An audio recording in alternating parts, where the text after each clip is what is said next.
Second question from Robert this evening.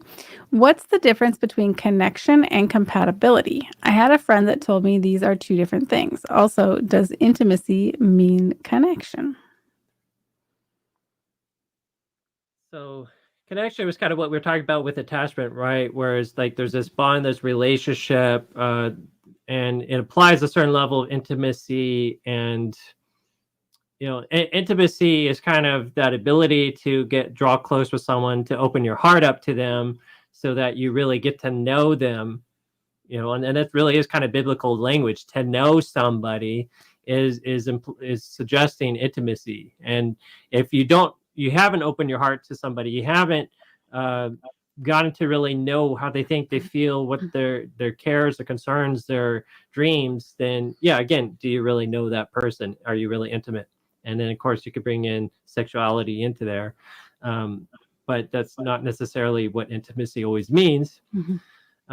And then by virtue of being intimate with someone, spending that time, getting to know them, building that connection, that leads to connection. Sorry, the intimacy leads to connection, or goes hand in hand. I would say the connection exists before the intimacy exists. That you can't really have intimacy until you have connection, because intimacy intimacy requires connection.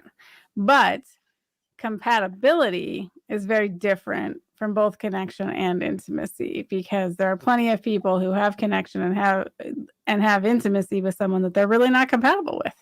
Their lives are going in very different directions. Their interests are going in very different directions. But, they crossed paths at some point and they connected during that time their paths were crossing, and started to create a relationship there, and their paths are really doing this, but they keep trying to force it to do this, but neither of them is both have to make big sacrifices, big compromises. Neither gets happy. A lot of upsetment and anger, frustration. Exactly. And it's not good because their paths are doing this.